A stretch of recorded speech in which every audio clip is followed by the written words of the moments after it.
بسم الله الرحمن الرحیم راځو uncontrolled components وایو چې دا موږ سره کوم components یو څه دي بس یې لاندې درلو یم کنه اسانه موضوع چې کله یو انپوټ د ریاکټ سټیټ لاره کنټرول دي د controlled components ویل کیږي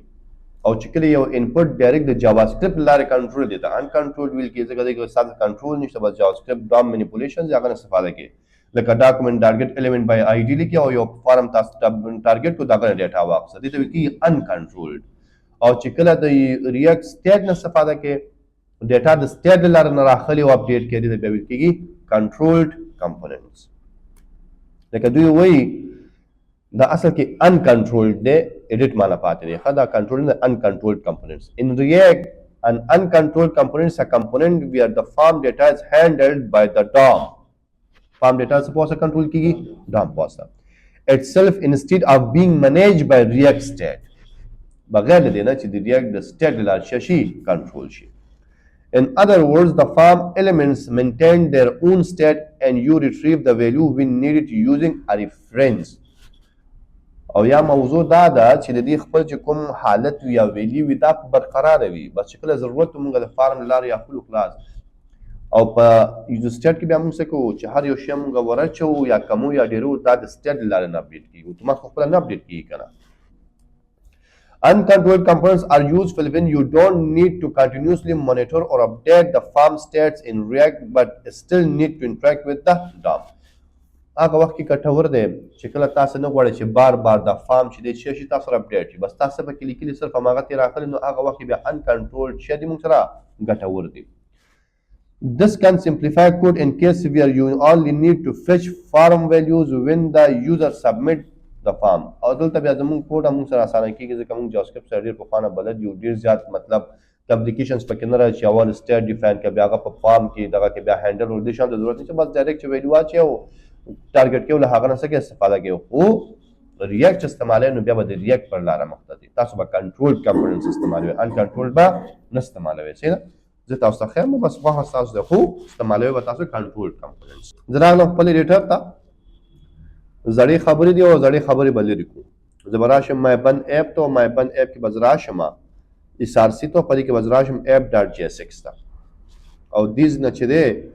دا کوم شیان چې موږ ډیفاین کړي دا ټول زه دیز نه لرې کوم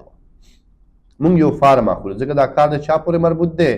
فارم پورې نو زه راځم دا یو فارم اخیستی دی په دې کې مثال ما لیکلی چې فرست نیم او دلته راځم دې یو ډوپلیکیټ اخلم دلته به یو بیا ټیګ هم والم یو بل مې واخیستو مثال د خبرې دا موږ سره شو مثال نمبر او همدغسې راځم مثال یو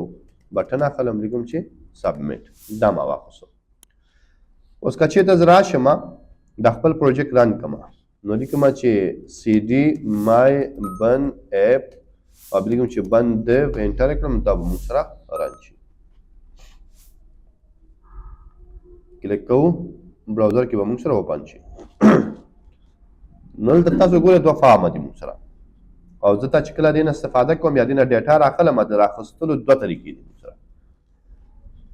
لومړی طریقه څه ده چې زه به راځم د یوزرف نه استفاده کوم څه نه دلته راځم مثال د خبرې لیکم چې let input 1 او بیا لیکم چې useref نو بله به موږ سره امپورټ شو بای ډیفالت دلته نل اچوم نل مطلب چې بای ډیفالت به په دې کې څه نه وي موږ سره let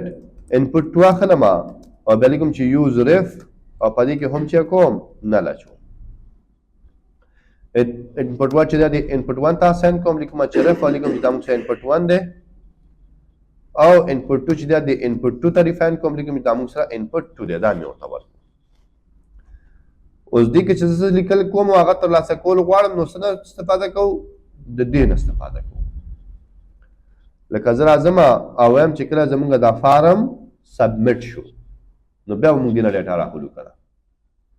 یا تاسو کولی شئ مطلب چې کله پر بټن کلیک وشو خو موږ وایو چې نه کله موږ فارم سبمیټ کړو دې نه به موږ څه کوو ډیټا راخلو نو دلته څه کوم راځم لیکم چې آن سبمیټ چې کله زموږ فارم سبمیټ شو هینډل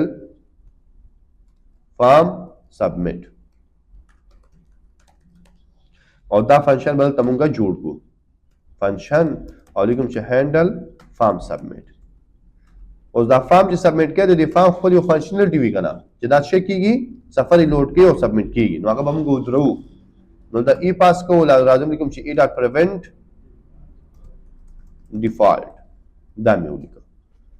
نو چې کله دا سبمیټ کلیک شو نو دلته به موږ ډیټا راخولو کنسول ډاټ لوګ ته راځم او ته مته وسوږي input 1 dot current dot value به ماته راځي او راځم ته input 2 dot current dot value براکه ځکه ماته اوس ته ویلو چې کوم ډام مینیپولیشن مونږ کوو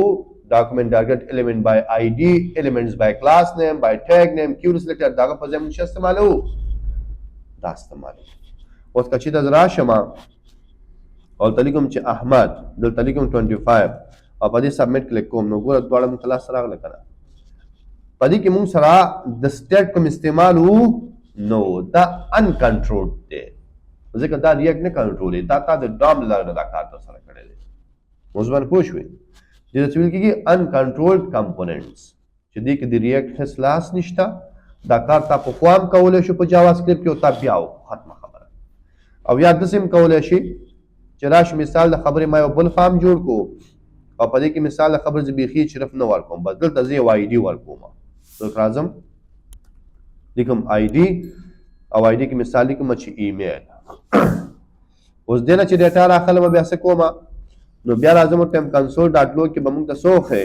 نو بیا راځم لیکم چې ډاکومنټ ډاټ کیوري سلیکټر او په دې کې ټیم چې آی ډي لګېدلې ده د ایمیل په نوم باندې د دې ویلیو راکا دې طریقې سره بیا تاسو ریکارډ راخلئ اوس که چېرته زه راشم صفحه وال ډیلوډ کړم دلته ولیکم چې مطلب احمد دلته ولیکم مطلب 25 او دلته راشم ولیکم چې مطلب دا ایمیل چې کله سبمیټ کلیک کړم نو دلته موږ سره راغی فایل cannot be parsed or out of range دلته راشم ولیکم چې ایمیل صفحه به ریلوډ کو دا مې راواخیستو دا مې دلته راځم مثال لیکم 25 35 دا مې لرې کو او دلته راځم ایمیل پاس کوم چې کله سبمیټ کلیک کړم نو ګوره موږ ته لاسته راغی اوس په دې کې د ریاکټ څه کار نشته دی بس تاسو څنګه چې پخوا کار کوو هغه کار هم ترسره کړو صحیح ده ډاکومنټ کې تاسو کیوري سلیکټر نه استفاده وکړو او ریاکټ چې تاسو د انکنټرول لپاره کوم سیستم درکړی هغه نه تاسو استفاده وکړو دا شو موږ سره uncontrolled components